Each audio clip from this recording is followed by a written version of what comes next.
Hey guys, today we're gonna do a loop for one of the songs that I'm doing today called Fly. We're gonna do a YouTube video at the end, but I'm gonna show you a little insight on how we do the loops and everything. So first things first, we're gonna pick tempo.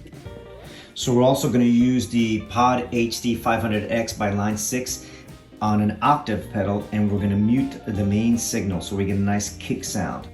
So you also want to make sure you have a nice mic. This is a TLM 103 to capture the snare sound, which is coming from the Sam Jam on my acoustic guitar. And here's the beat. 1, 2, 3, 4.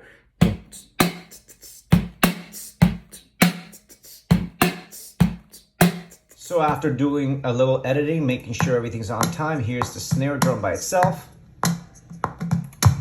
And here's the kick drum. And now we got ourselves a loop.